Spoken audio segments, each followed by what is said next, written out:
Alkane અને alkene બંને બનાવી શકાતા હોય એવી ચારમાંથી કઈ એક પ્રક્રિયા છે? પહેલી પ્રક્રિયા આપણે જોઈએ રોઝેનમન્ડ પ્રક્રિયા. વિકલ્પ એ માં આપેલી રોઝેનમન્ડ પ્રક્રિયા. તો રોઝેનમન્ડ પ્રક્રિયા દ્વારા આલ્ડીહાઇડ બનાવાય છે. શેમાંથી બનાવાય છે? તો કે એસાઇલ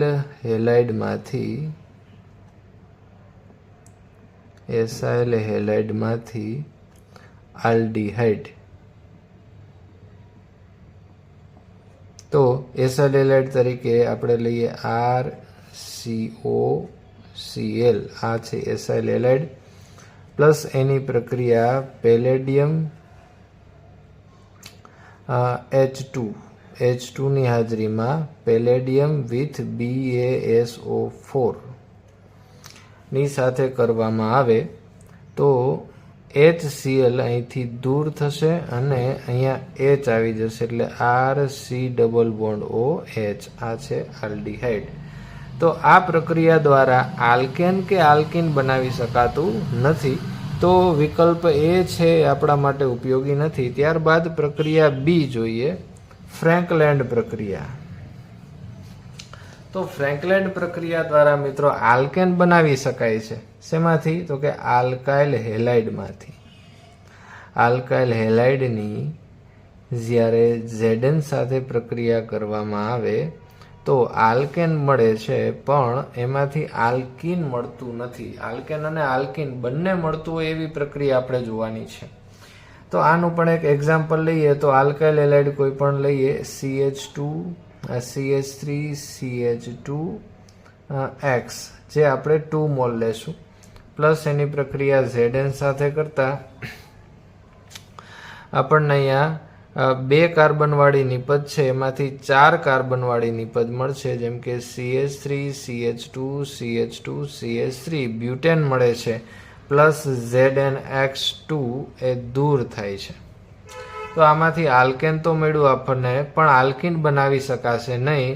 એટલે પ્રક્રિયા બી છે એ પણ આપણા માટે ઉપયોગી નથી.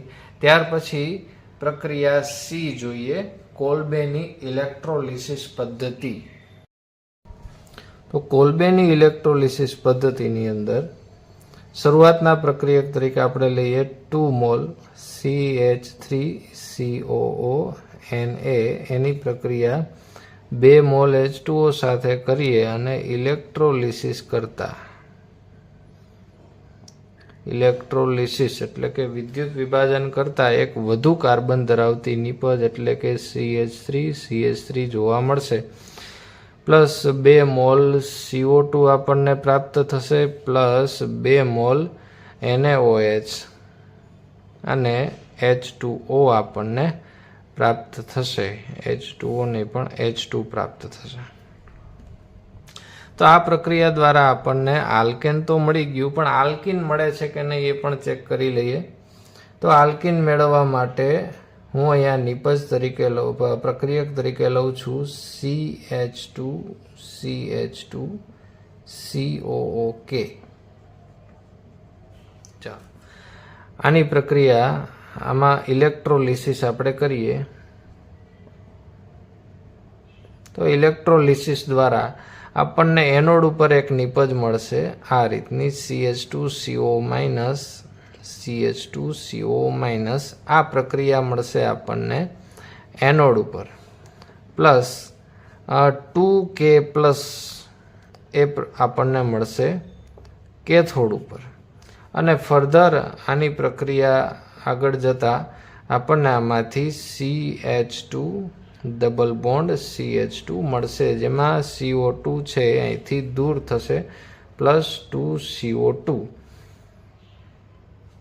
તો આ પ્રક્રિયામાં આપણે જોયું કે આપણને આમાં આલ્કીન પણ પ્રાપ્ત થાય છે.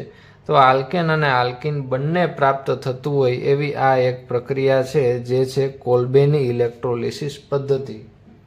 અને વિલિયમસન સંશ્લેષણ પ્રક્રિયા છે એ આપણે જોઈ ગયા છીએ કે આલ્કોહોલમાંથી ઇથરની બનાવટ માટે વપરાય છે, જેમાં આલ્કેન કે આલ્કીન બનાવી શકાતું નથી.